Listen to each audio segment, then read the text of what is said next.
दरमियान डॉक्टर लक्ष्मण यादव जुड़ गए हैं, दिल्ली विश्वविद्यालय के प्रोफेसर हैं। कहीं जा रहे थे लेकिन हम लोगों के अनुरोध पर उन्होंने गाड़ी रोक ली है।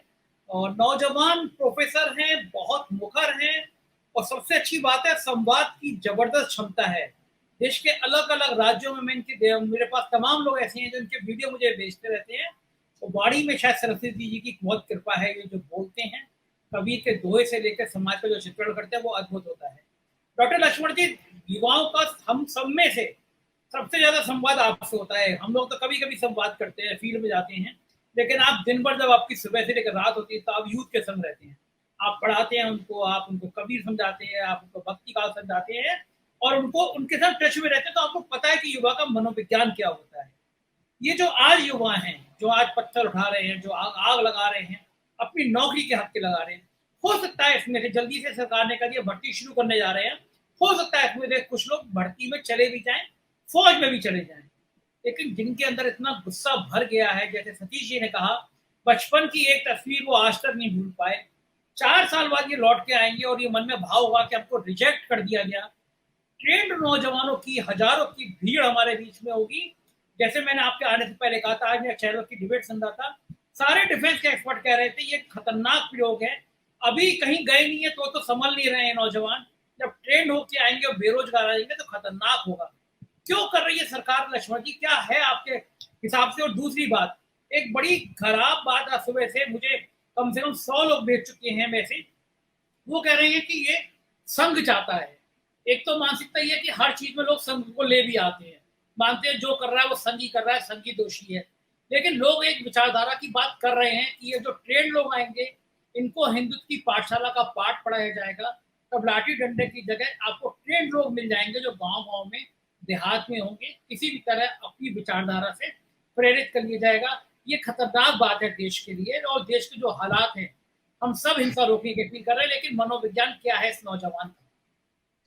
जी बहुत शुक्रिया संजय जी। पहले तो ये बात कि ये जो ट्रेंड लोग मिल जाएंगे, इस तर्क से अगर देखा जाए तो अब तक तो इस देश में जितनी लिंचिंग हुई, दंगे हुए, उसमें ऐसा कहीं नहीं नजर आया कि वो लोग कम ट्रेंड थे जिन्होंने लिंचिंग की, दंगे किए। तो वो तो एक प्रवृत्ति की बात है। हत्या करने के लिए या किसी को मारने के लिए किसी किस्म की ट्रेनिंग की जरूरत नहीं है। सेना की ट्रेनिंग तो उल्टा एक अनुशासन की ट्रेनिंग होती है। आपको अनुशासित होकर के किसी खास मकसद से आपको ट्रेन किया जाता है कि आप उसमें जाएं। आपके सवाल का जो बीच वाला पहलू था, और मैंने पहले भी सुना, आप शायद राकेश जी से ये पूछते हुए पूछ भी रहे थे, वो मुझे बहुत महत्वपूर्ण लगता है कि हाँ, ये ट्रेंड लोग जब सोसाइटी में छोड़ दिए जाएंगे, बेरोजगार बनाकर रिहा कर दिए जाएंगे, तो इनको संभाला कैसे जाएगा। जरूरी नहीं है कि सब आरएसएस के हिंदुत्व के लिए काम कर रहे होंगे। मुझे अचानक उदाहरण याद आता है कि एटीएम से चोरी, बैंक अकाउंट से ओटीपी बता करके पैसा निकलवा लेना, ये एक नए किस्म का जो एक धांधली का जो प्रकरण आया, ये तो सारे पढ़े लिखे नौजवानों ने किया ना। ये तो सारे पढ़े लिखे बेरोजगार थे जिन्होंने एटीएम से पैसा निकालना और कंप्यूटराइज ढंग से हैकिंग करना और पैसे निकलवा लेना। मेरे घर पे मेरी माँ को पता चला कि ओटीपी आया, भेजिए क्योंकि आपका एटीएम खराब हो गया है, अगर आप नहीं शाम तक बनाए तो अकाउंट बंद हो जाएगा। लोग दे देते हैं ओटीपी तुरंत। ये पढ़े लिखे लोगों ने किया। ये प्रवृत्ति बेहद खतरनाक है और मुझे लग रहा है कि मैं पहली कोई ऐसी बहस सुन रहा हूं और उसमें शामिल भी हूं जिसमें ये वाली चिंता हो रही है जो आपने उस आर्मी के मेजर की कही।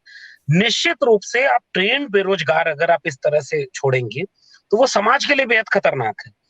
अब उस पहले वाले सवाल पर आते हैं कि अच्छा, हिंसा हो रही है, निश्चित तौर पर हम सार्वजनिक जीवन में हैं और लोकतांत्रिक ढांचे को जानते समझते हैं, आंदोलनों को जानते समझते हैं। हम लोग लगातार कई आंदोलनों में शरीक भी रहे।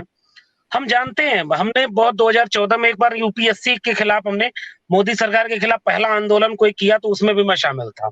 वो यूपीएससी में सी सेट हटाओ आंदोलन था। मुखर्जी नगर में मैं तब यूपीएससी की तैयारी किया करता था।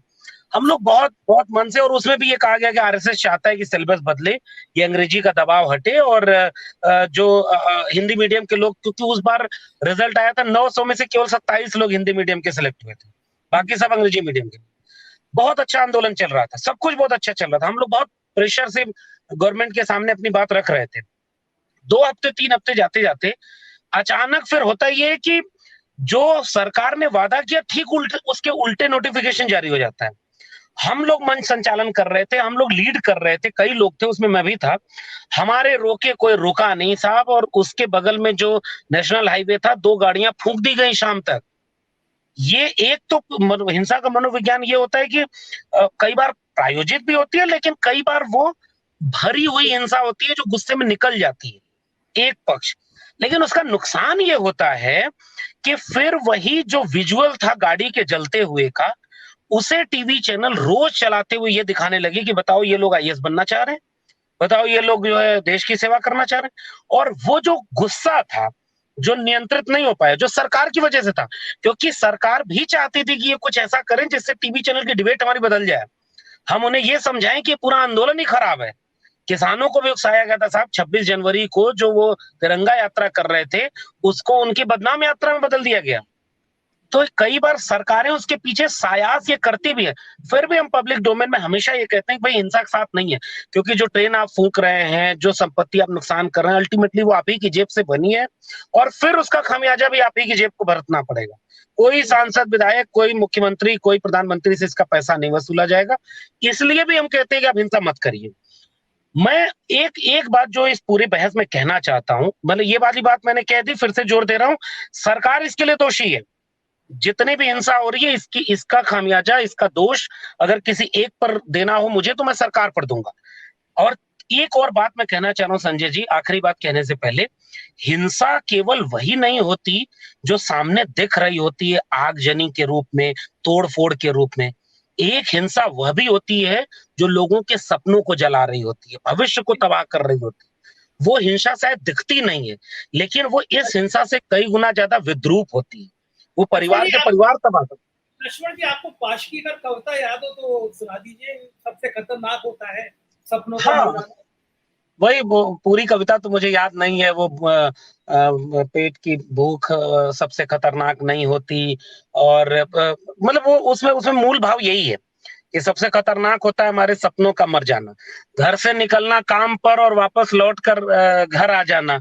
मतलब उसमें जो कुछ भी है, उम्मीदों का टूटना, सपनों का टूटना, ये बात मैं कहना चाह रहा था। और आपका प्लेटफॉर्म एक संजीदा प्लेटफॉर्म है, इसलिए बात कह रहा हूं, दूर तक जाएगी बात, कि हिंसा वह भी है जो सरकारें उन सपनों और नौजवानों के साथ कर रही हैं।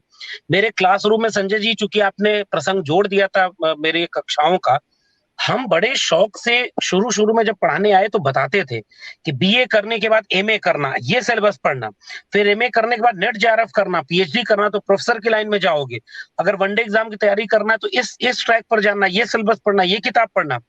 आज वही बच्चे हमसे पूछते हैं कि सर 4 साल से पीएचडी में एडमिशन नहीं हो रहा, हमने सारी किताबें पढ़ ली, सीटें घटा दें क्योंकि हम नहीं सलाह दे पा रहे। सच बात ये कि हम आंख में आंख डाल करके उन्हें उम्मीद नहीं दे पाते हैं, क्योंकि हमें पता है कि आगे रास्ते एकदम संकुचित किए जा रहे हैं, सीटें घटाई जा रही है, नौकरियां खत्म कर जा रही है। और मैं संजय जी उस प्रोफेशन में, एक तो मैं 12 साल से ठेके पर हूं, ये भी बात लोगों को बताता ही रहता हूं।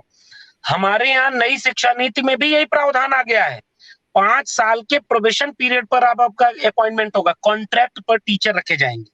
तो जैसे कॉन्ट्रैक्ट पर टीचर हमेशा ये कोशिश करेगा कि कैसे वो और बेहतर चापलूसी करे ताकि कॉन्ट्रैक्ट आगे कंटिन्यू कर सके, ये हमारे न्यू एजुकेशन पॉलिसी में आ गया है। ये तो शुक्र मनाओ, मैं तो इन नौजवानों को थैंक यू कह रहा हूं कि ये ठेके पर जो सेना में भर्ती आई, इसको कम से कम एक मुद्दा बना दिया।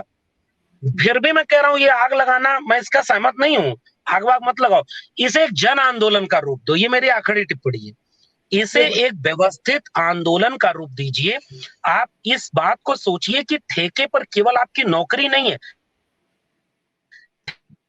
रख दिया गया है, वो आपके कॉन्ट्रैक्ट आई। आप चूंकि नौजवान थे, आप सड़कों पर उतर गए, आपकी संख्या ज्यादा थी। अब ठीक बात है कि मीडिया आपको पत्थरबाज नहीं कह रही है, आतंकवादी नहीं कह रही है, मीडिया पर बुलडोजर आपके ऊपर नहीं चलेगा, आपके पास ये प्रिविलेज है। दाढ़ी टोपी होती तो अब तक तो क्या हो गया होता। लेकिन मैं इसको कह रहा हूं, मेरा सुझाव बस ये रहेगा कि इसे एक व्यवस्थित आंदोलन के रूप में शामिल किया जाए। पूरे देश में जहां जहां आग लग रही है ना, वहीं वहीं ये हजारों की संख्या में बैठ जाएं बस, और एक सवाल पूछें कि तुमने ठेके पर नौकरी दी, ये तो आखिरी बात है, बैंक बेच दिया, रेल बेच दिया, शिक्षा बेच दी, न्यू एजुकेशन पॉलिसी बेच दी। जब पॉलिसी का इशू है ठेके पर रखना, तो आपकी नौकरी अकेले बिना ठेके के रह जाएगी, बाकी सब ठेके पे चले जाएंगे, तो नहीं होता ना भाई। लगेगी आग तो आएंगे घर कई जद में। तो आग जैसे मुसलमान को जला रही थी, अब आपके घर को जलाई ना। अब आपको समझ में, आप कल तक तो आपको मजा आ रहा था हिंदू मुस्लिम मंदिर मस्जिद में, अब तब तक आप नहीं बोले। और मैं राकेश जी की उस बात से सहमत हूं, अभी भी चुनाव करा दिया जाए तो कई लोग इसमें बहुसंख्यक में जाएंगे उधर कि अरे नहीं, विकल्प कौन है, वो वही वाली भाषा बोलेंगे जो गोदी मीडिया बोलता है, और वो उन्हीं को वोट दे देंगे। लेकिन मेरी चिंता इस बात की है कि सरकार बने बिगड़े, सतीश जी बिल्कुल वरिष्ठ व्यक्ति है, वो जो कह रहे थे मैं उससे सहमत हूं। अब ये चिंता किसी सरकार के बनने बिगड़ने, मुख्यमंत्री प्रधानमंत्री की नहीं रही। अब तो इस देश में पूरी एक पीढ़ी बर्बाद होने के मुहाने पर खड़ी हो गई, और मैं तो कहता हूं कई बार बर्बाद हो चुकी है। इसलिए अगर इस पूरे गुस्से को मेरी सलाह माने तो एक व्यवस्थित रूप दिया जाए कि पॉलिसी पर क्वेश्चन किया जाए, नीतियों पर सवाल किया जाए कि 70 साल में देश पहले क्या होता था कि जश्न मनाता था कि बैंकों का राष्ट्रीयकरण किया गया, इसे एक उपलब्धि माना जाता था। अब बैंक बेचना उपलब्धि हो गया है। रेलवे घाटे में था, लालू प्रसाद के समय में रेलवे मुनाफे में आया, अब रेलवे की जमीन बेची जा रही है, पटरियां बेची जा रही हैं, अब रेलवे की नौकरी कैसे बच जाएगी। स्कूलों और विश्वविद्यालयों में जो जमीन होती है, खेल के मैदान होते हैं, नई शिक्षा नीति क्या कह रही है, उन खेल के मैदानों को लीज पर दिया जाएगा। सब पूंजीपतियों की उस जमीन पर निगाह है, तो अकेले आपकी नौकरी तो देखिए नहीं बचेगी, वो भी ठेके पर जाएगी। आपने आक्रोश दिखाया, बहुत अच्छा, मैं सारे नौजवानों को सैल्यूट करता हूं। देखिए वो गुस्सा है ना, गुस्सा एक गुस्सा होता है जो प्रतिक्रिया में निकलता है। मैं तो कह रहा हूं कि मैं फिर से कह रहा हूं, हिंसा का समर्थन नहीं कर सकते, इसे व्यवस्थित रूप दो। लोकतंत्र में सबसे बड़ा आंदोलन कोई होता है तो संख्या बल का आंदोलन होता है। जमहूरियत एक तर्ज हुकूमत है कि जिसमें बंदों को गिना करते हैं, तौला नहीं करते। आप आप सड़क पर उतर जाओ और एक साथ, दिल्ली में शायद वो 20 तारीख को कर रहे हैं, किसान जीते, क्योंकि किसानों ने एक समय के बाद समझ लिया कि बिना हिंसा के भी वो खालिस्तानी हो गए, आतंकवादी हो गए। हिंसा करने पर तो उनके टिकने नहीं देते। अपना आत्मबल दिखाइए, सड़क पर बैठ जाइए, जन आंदोलन करिए और नीतियों पर सवाल करिए, जो नीतियां बारी बारी से सब बेच रही हैं। तब शायद आप अपनी नौकरी भी बचा पाएंगे और अपने साथ वाले की भी नौकरी बचा पाएंगे। ये मेरी टिप्पणी। बहुत शुक्रिया।